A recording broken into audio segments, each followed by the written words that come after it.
I'm really excited about this being our first Seeing is Believing tour, and I'm really excited to be able to start off with P&G.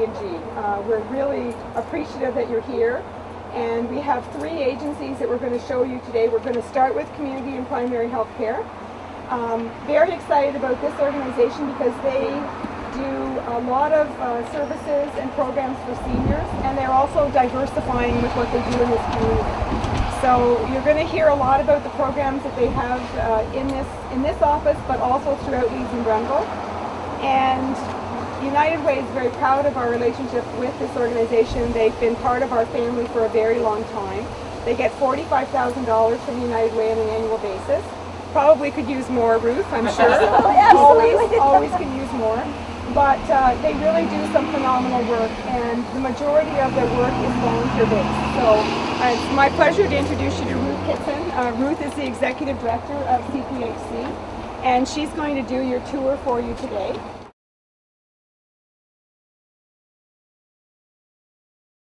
So we'll give you a tour. I'd like it to be very informal. Ask whatever questions you like, and then I also have a brochure to give you because there are 15 programs within the senior program that United Way supports. So CPHC, Community Support Services, is totally driven by volunteers. So we have 1,000 volunteers across Lanark, Leeds and Grenville, and most of them are really from Leeds and Grenville. I would say 99% of them are. And really, they're the heart of the whole program, or we wouldn't even be able to do what we do. Last year, they contributed 24 FTEs, which is the equivalent of over 46,000 hours of donated time. So I wanted to stress that. The other thing is, last year, between the volunteers and the staff, they provided 98,000 units of service, and that means 98,000 hours of care or programming. So, for example, Meals on Wheels, it was almost 50,000 meals went out across Leeds and Grenville. There's the frozen program, of which the staff are going to take you to what we call the Meals on Wheels Center and show you what they do as far as packing frozen meals. The hot meal programs out of Brockville comes from the Brockville General Hospital, so the volunteers go there, pick up the hot meals and deliver them. One of the things that's important about that is not just the meal delivery. A lot of the people that we serve wouldn't see anybody else that day. And so it's kind of a check for them. Are you okay?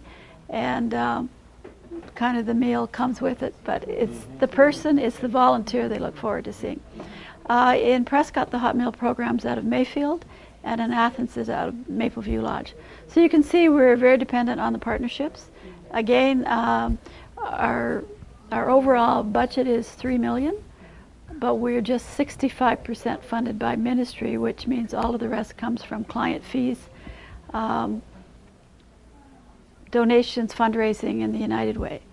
The other thing which has changed a lot in the last few years, and some of you may already realize that, you may know people, last year we subsidized clients $47,000. That means somebody couldn't afford the meals or they couldn't afford their foot care, and we don't let anybody go without through lack of ability to pay. And that's skyrocketed quite a bit, and it's because we have over a lot of people, even over 90. I think we have 50 over 90 years of age. The oldest is 104. And a lot of them grew up in the days where mom stayed home and raised the kids, and dad had a job but no CPP, so they're living off the old age pension and supplemental. So you can share it. So if you look on here, you've got all your suits listed. Okay. They're on the door, and they're in the same order.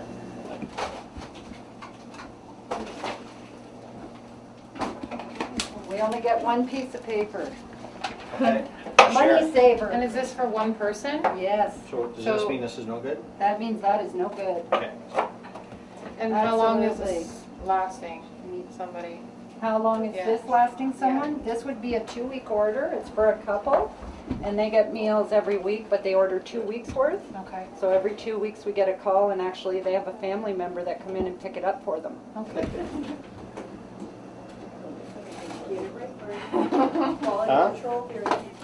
We could be out. On the outside of that. That happens. Yeah, I think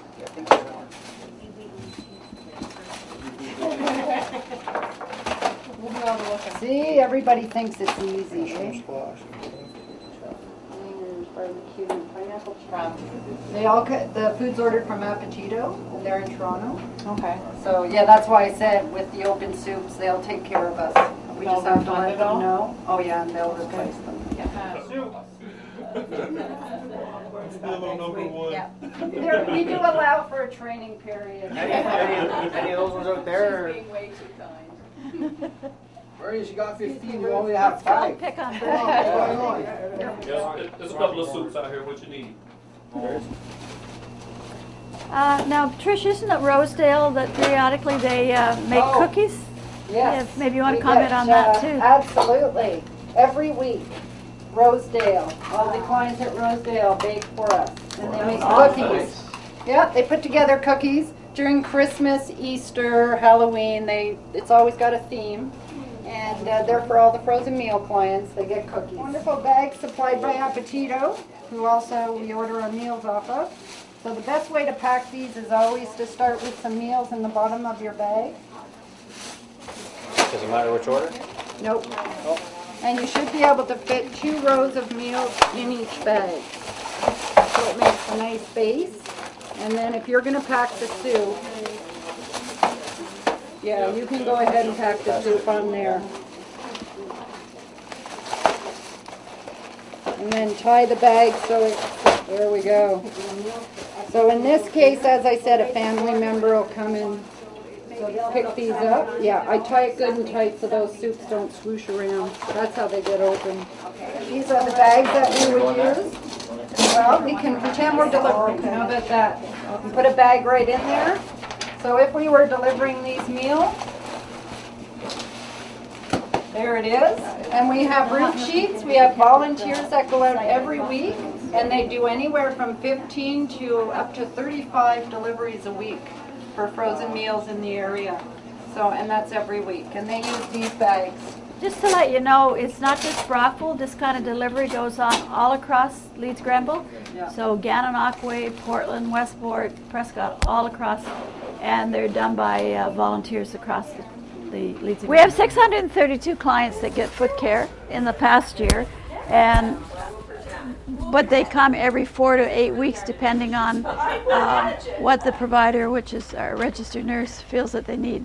So some need to come every 4 weeks, some every 8 weeks. And it's a very reasonable cost. It's $20 a visit, but usually they only have to come every 6 weeks. And again, if they can't afford the full amount, we subsidize rather than let them go without. And there's over 800,000 kilometers driven in a year by the volunteer drivers. And the busiest, as far as long distance, is Ottawa and Kingston. We have a fair number who go for dialysis. Dialysis is provided in Smith Falls, Kingston, Ottawa, and Brockville. But Bayshore, I would say, always have their numbers filled. Plus, if you need to be stabilized, then you need to go to Ottawa or Kingston. They're the busiest. We will take people wherever the need is if the volunteer driver is able to take them. So we've had them take them to New York, to Toronto. Those are infrequent, but we don't deny a drive just because of distance. We see if a volunteer is willing to do it. And again, a great relationship is developed between the volunteer driver and the clients. And it's interesting how the client would love to have the volunteer driver's phone number because they'd like to be sure they always have the same one. We can't do that.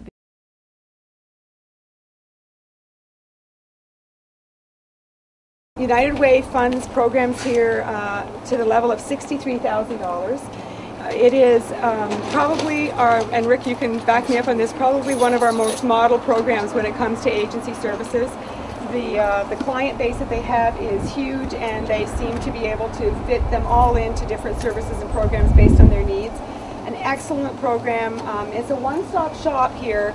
This was developed about 4 years ago. The ministry wanted people who had mental health issues to be able to come into one door and be served around, within one building. And so all of the services that are here enable them to be treated and counseled in different areas of the building, and really to take care of the whole individual, which is what they're trying to do here. So it's my pleasure to introduce you to Tim Mack. Hi. Tim's going to be your guide today. That we moved into this building? Actually, 3 years ago this August. So Okay. right now, 3 years ago, we had the opportunity to move into this building.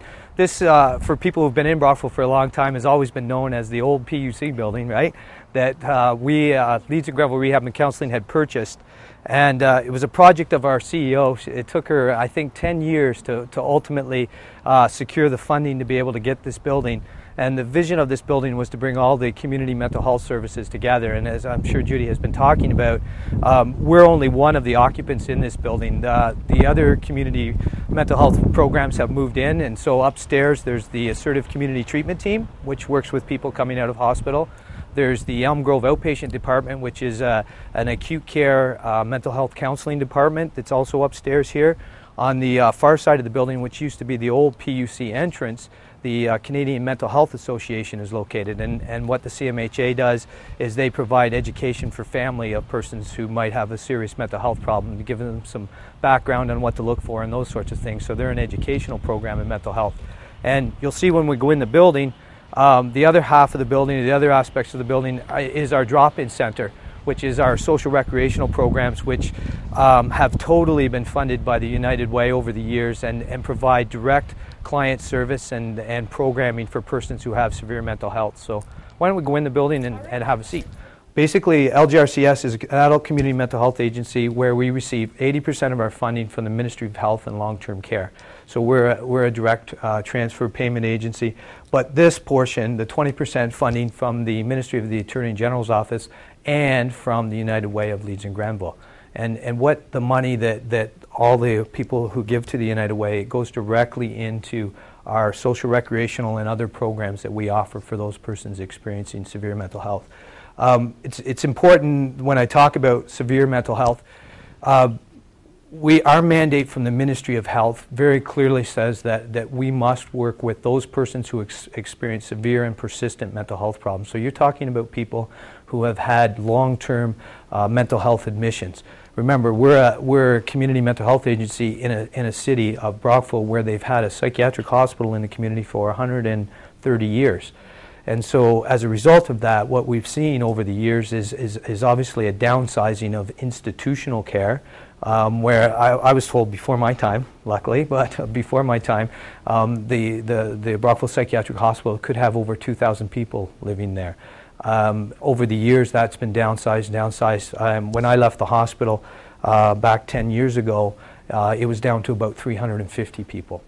And more recently, there's been more closures at the Brockville Psychiatric Hospital where they've closed their dual diagnosis ward and that sort of thing.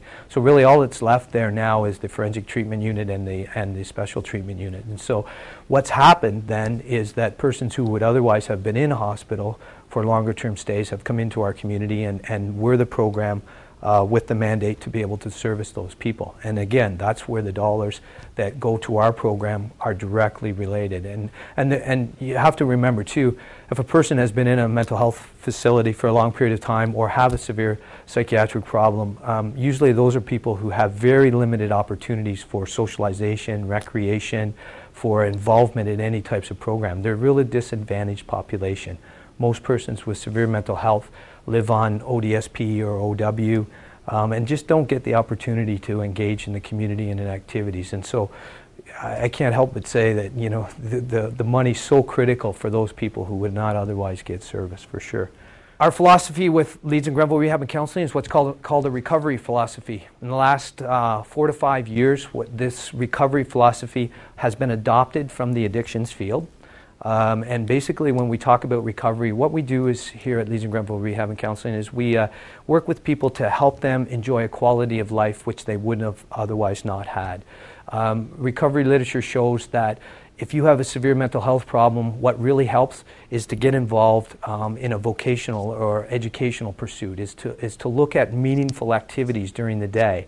And as you'll see, again, that's where the dollars from the United Way go, is into activities like social rec, which help occupy people's times, to go into, we have a classroom, which I'll show you on our tour, where there's a tutor in there 2 days a week. the dollars go directly to fund that tutor who will come in and help people get their grade 12 education, help them get prepared we have a lot of younger people coming in. The trend more recently has really been a younger population, 16 to 21, who are coming here with first episode psychosis or other major mental health problems.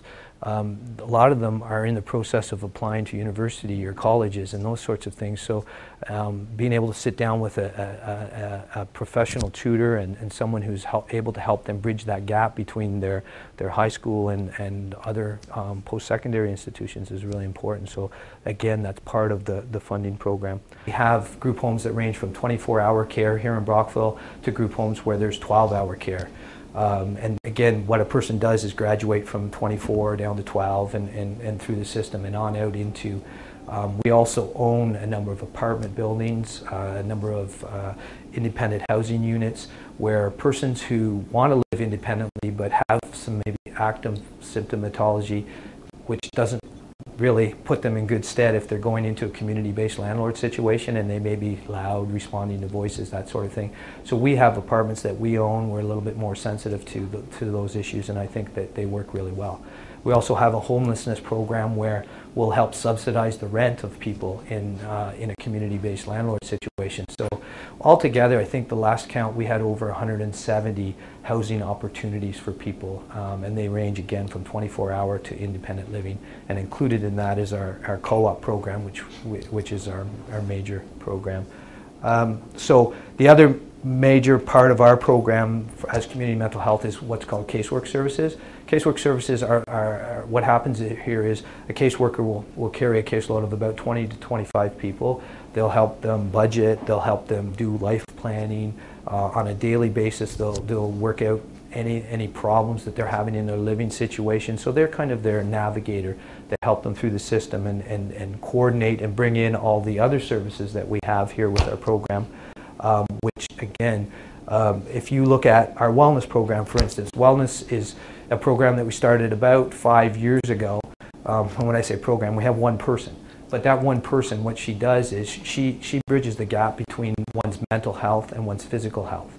There's been a big recognition in the mental health literature that you just can't go in and treat someone's mental health without looking at their physical well-being. It's also shown in mental health that if you're diagnosed with a severe mental illness, you have on the average of about a 20-year shorter lifespan than someone who hasn't been diagnosed.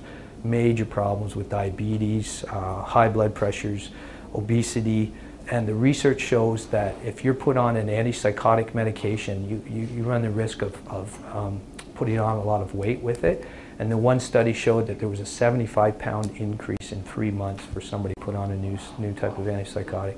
So even more critical that you introduce programs. What they were really promoting is there's a lot of benefits from the new types of medication, but there's a lot of side effects that you have to deal with. So even more critical that you have programs like Genes that gets people out and going, that have the connection. Genes program has a connection with the Y, for instance, where we get people subsidized Y passes, and that gets them out and moving and counterbalances some of those negative side effects of the medication.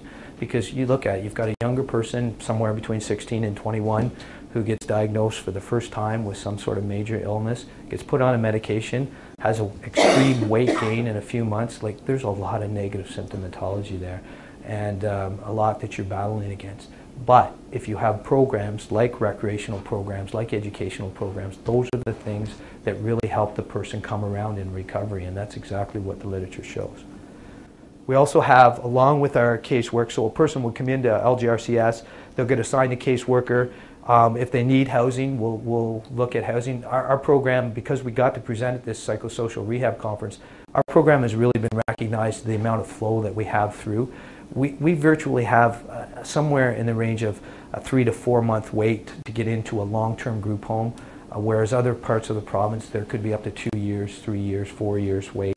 So we have a large housing program, a large flow through of service, and that's been recognized. We also have counselors. These are master's level counselors who will provide the cognitive part. Okay, so the casework, you look at, the casework focuses on the physical well-being, making sure the person has a safe and secure house to live in, making sure they have a plan for their life and some goals in their life. The counselor works on the higher order needs around, you know, if there's been a trauma history. A lot of people who are in the mental health system have had some sort of physical, emotional, sexual abuse during their developmental process. And so our counselors will work on that aspect and in the counseling role with people. As I mentioned, our wellness program, but it's really, the United Way dollars are really, I was thinking about this, are really focused in these 3 areas. And that would be the wellness program, making sure that people have subsidized passes to go to the Y. Then our workers will take people there and help them get used to the equipment, help them walk the track, help them, you know, go in the pool, those sorts of things. Then we have, and that also is our social recreational program, and Jean's going to talk about the camp and that sort of thing. But also our vocational educational program. Again, the recovery literature stresses the importance of trying to introduce a meaningful and purposeful activity in one's life if they have a severe mental illness. It's like all of us. If we don't have a purpose to move on and be motivated, the chances of us moving on is going to be minimal. So again, we use some of the United Way dollars to go towards having that tutor, having the classroom, and also supporting people as they want to get back into work and those sorts of things. In our classroom, Tuesday mornings and Thursday mornings, a teacher comes in, and like Tim said before, she'll help people work on getting their grade 12, upgrading, basic literacy, also things like making change, things that are in the community in Brockville that people might not know about. She'll talk about the library and some of the things that are out there for people to access. They're actually on summer break now, and it starts up again on September the 6th. And this room is also used for the STOP program in the evenings. So when we moved to this location, we're very lucky to have this life skills kitchen. And we haven't done a lot over the summer because it's just been too hot. But once September comes again, we do programs a couple times a week where we would have people sign up, and we would have 2 or 3 people come in at a time. And we would teach them how to make basic things like maybe a meatloaf or shepherd's pie, or how to put on a basic lunch like a soup and sandwich. And they may pick out the things that they would want to make, and then one of the worker, myself, or one of the other ladies would take them grocery shopping, and we'd buy the items and then come back and they'd cook them and then eat them. We also do a lot of bake sales and stuff, which we donate the money to United Way. So we've saved all the boxes. Because I said they're absolutely perfect because the pie fits perfectly in one box. So we will be doing that again in October. Okay, and this room also is used by the diabetic clinics. Yeah, the Rideau Valley Diabetic Clinic has been a really excellent program that has partnered with our wellness program. And so they actually now run a diabetic cooking group in this classroom, or in this room, for persons who aren't necessarily even connected with our service. Yeah. But in turn, what they do is they provide our clients with free glucometers and those sorts of things, and free education around diabetes, because again, you can't, the amount of diabetes, obesity, high blood pressure issues, heart-related issues are very big in the population. I also should have mentioned too, and Jean, you're going to mention about, since we moved to this building, we're now located with Loaves and Fishes, which is as the soup kitchen here in town. So for $1 a day now, anyone can come in and purchase a really nutritious meal, and that's been a wonderful add-on for our persons living in our co-op program. Again, so they don't have to necessarily know how to cook to live in the community. You can come in here and buy a nutritious meal for $1 a day, and they also will serve lunches, which is a little bit more, I think, for $2, I think. Yeah. It's been an excellent partnership. It's been the best, and I think for the Loaves and Fishes volunteers, they really come to really see and understand persons who are experiencing mental health problems. For sure. Yeah. And the lunch program is basically for clients of the center, but the evening dinner program is for the community, which works really well because it gives the community a chance to, and for our guys, it gives them a chance to kind of mingle in with the community. We also have a cafe program, which we do in conjunction with Loaves and Fishes. We supply the volunteers and train the volunteers, and we have a canteen every day from 11 to 3, and Loaves and Fishes buys the supplies, and so that's another. And that's a good experience for our people as well, because they're doing customer service plus making change, and so that works really well. We have a really great partnership with them. We've actually been doing flyers for United Way, and we actually have another batch ready to go, Judy. So, yeah. So, and that's good. We've had like 10 or 12 people that work on them. They started actually Monday morning. They just come in and work as a team until they get them all done.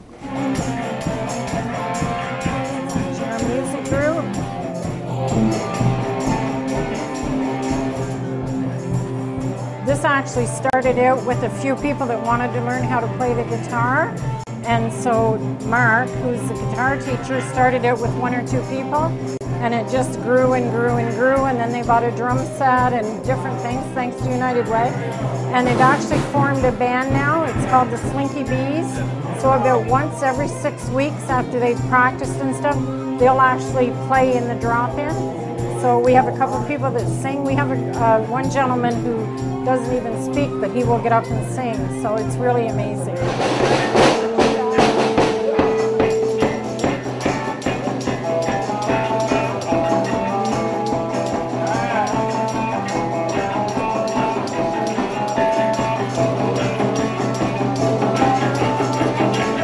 It's very typical. This is one of the groups that we're really excited about. It's been going on now for about 6-8 months or so. Yeah. And they've started to play they played at our annual general meeting. They played for the public at one point too in another program. But really excellent to see the dollars go towards having an instructor come in once a week.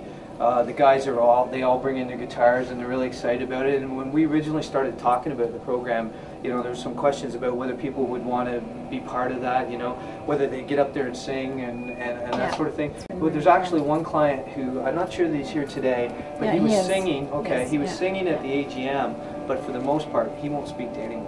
And he gets up and gets behind the mic, and he's actually singing. Wow. Which is pretty amazing. Yeah. We all were amazed by that. So it's that type of thing that you see where it's always said, no, it won't happen, but again, similar to what I really get excited about the co-op program. It's programs like this too that you see people do things that you would have never imagined, and it's really worthy of the time and the dollars that go into that for sure. What you're standing in right now is our computer office, where 2 days a week we have a peer in the mental health field. Having peer support is really critical. Persons who've gone through severe mental health problems who now want to turn around and give back to programs, give back to people who are also experiencing mental health. So twice a week right now we have a peer who comes in and we'll do basic computer literacy with people. And that's just sitting down helping them learn how to use the mouse and turn the computer on, that sort of thing. And he's available if there's more advanced needs. He's really sound in his computer skills and that sort of thing. So he comes in, volunteers his time. He's also our peer support for what's called the OCAN. The Ministry of Health has come out with this one centralized assessment tool, which is the Ontario Common Assessment of Needs tool. And as part of it, what that tool does is it gets the person who's coming in for service to write out what their needs are, what their goals are. And so our peer support person will help them do that while he's in there and help them access it online to be able to do that. This room was also set up because we also run a program which was called the BUILD program. BUILD was a vocational training program for people which helped them learn reception skills, some of the basic job-related skills.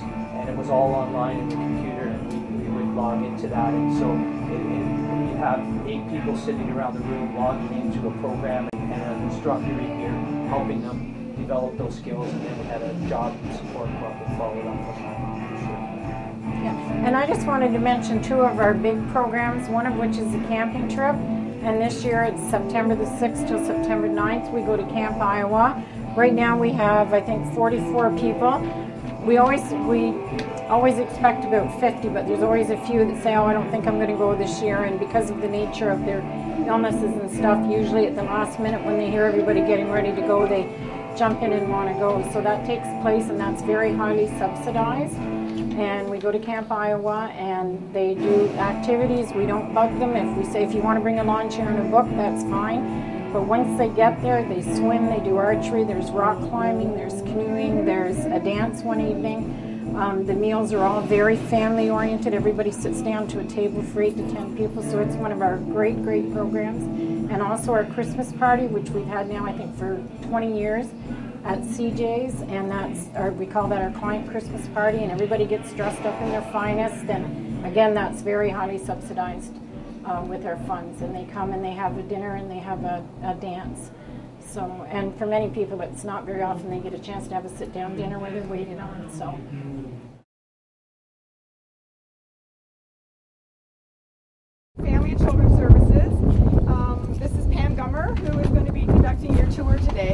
Family and Children's Services has been a member of United Way for 53 years.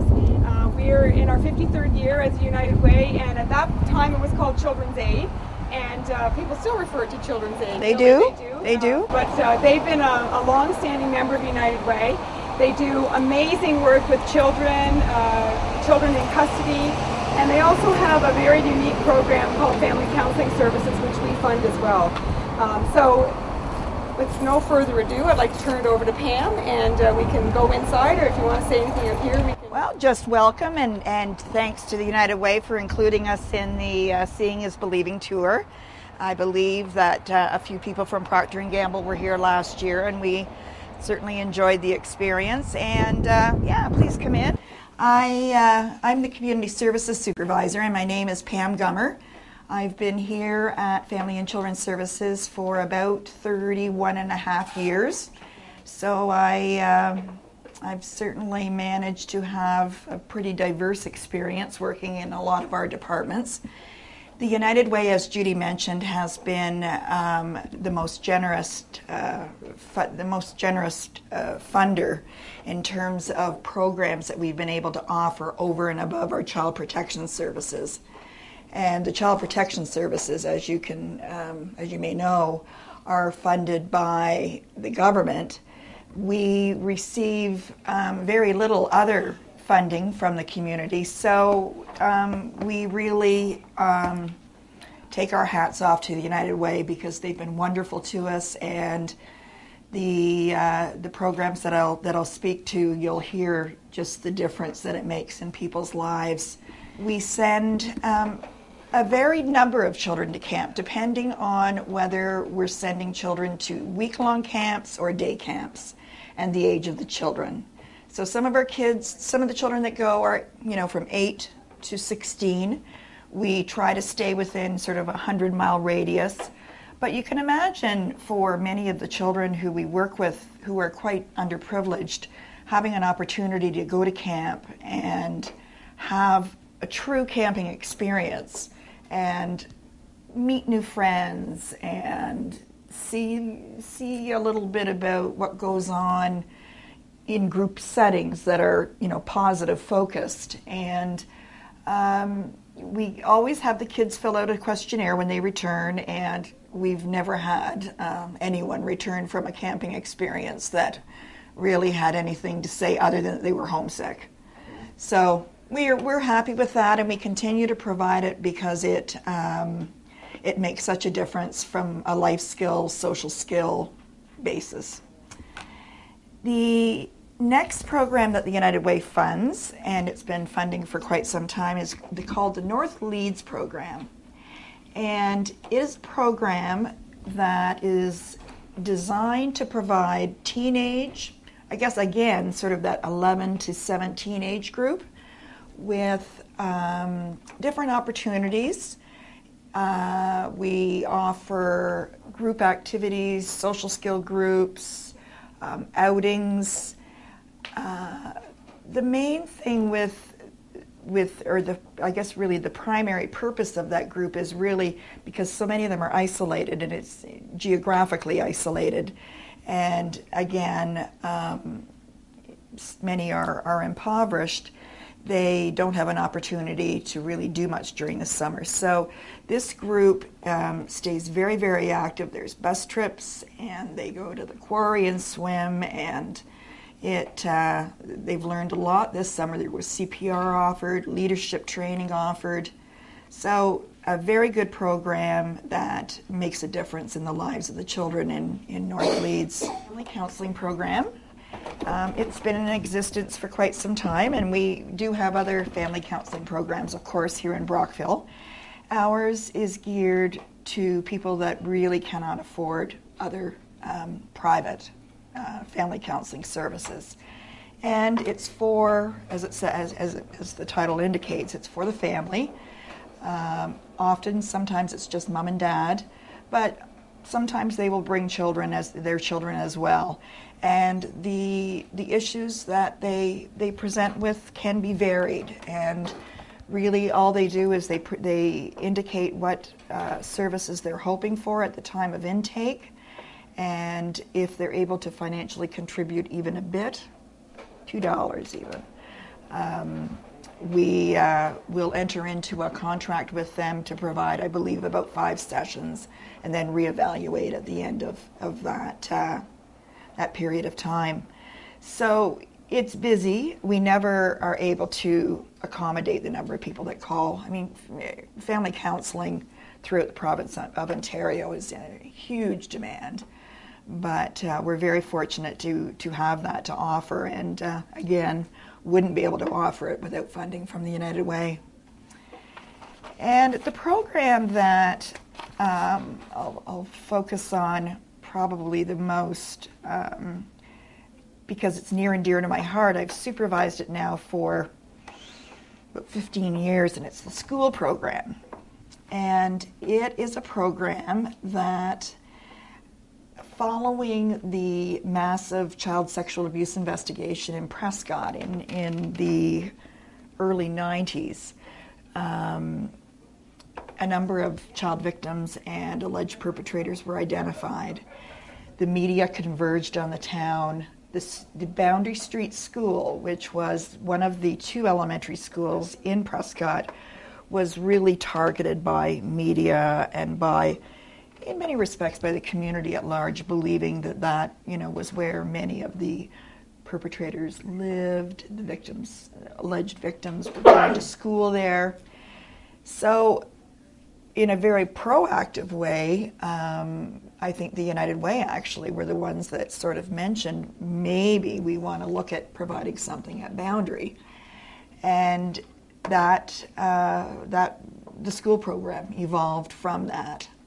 And the purpose was really for a social worker to be able to go into the school to provide counseling, support to children who wanted it. We did not seek them out.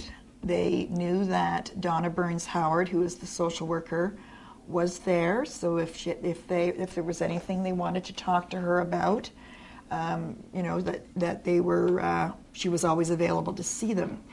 And it wasn't necessarily child abuse focused. I mean, for these children, although many of them had suffered sexual abuse, there were many other issues going on in their lives, and Donna was there consistently for them. So it was such a successful period of time at Boundary that, of course, good news spreads fast, and a lot of the other elementary schools in the area began calling and, could we provide a similar service? And Donna was working, and still works, only 24 hours a week, but over time she's a great time manager. She's at the point now that she provides service to 6 schools, and 3 of them are high schools, and one of them is even out in Rideau High School out in Elgin. And she does Gananoque Secondary, does TIS, does Prince of Wales, South Grenville. She may actually even be doing 7 schools.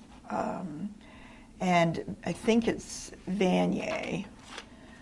Anyways, to make a long story short, she has a caseload of about 80 children total. She always is willing to see a child in crisis. And what she does is she sets up appointments, generally seeing each child twice per month, more often if needed. And the sessions are about a half an hour, and she's finding now that much of her time in the elementary schools are kids coming to her with issues around bullying, self-esteem issues, and parental marital issues that are happening at home that are upsetting for the children. Of course, all parents sign a consent for their child to participate in the program prior to the outset, but those seem to be the 3 key areas in the elementary school, at the elementary school level. In terms of high schools, it's kind of been interesting because many of the schools that Donna started out with, when we branched off of Boundary, we went into, I think, 3 other elementary schools. And so those children are now in high school. So Donna has been able to follow them along their academic path and still sees many of them. So needless to say, has great relationships with them. And in 2005 it seems like a long time ago now, I guess it was, I did an evaluation and evaluated the program through the teachers, through the students, and through the community. And, you know, the only thing I think that the schools could say that was negative was we really, really wish that Donna had more hours, because we have so many children that would benefit from her service. But the one area that we really try to impress upon the school is that although she works with Family and Children's Services, she's sort of one step removed, but it's also a link for them to Family and Children's Services, the school and or the family if the school wished to refer them. And it gives them, I think, a better understanding of Family and Children's Services before a referral is made, if in fact a referral is made. So it provides a lot of different options for children and for their parents. At high school, the biggest problem right now is the use of illegal drugs. And Donna works really, really closely with the professionals at Child and Youth Wellness. There's also many children with mental health issues, and again, she partners with our community service providers to provide the best possible service to the children. In terms of feedback from the kids, I mean, when I did the program evaluation, every child that I sent an evaluation to responded, and I was quite impressed with that, because I wasn't sure that kids were really going to fill out this questionnaire, but they did. And for them, it was someone that I can trust, someone that I know listens to me, and someone that is easy to talk to.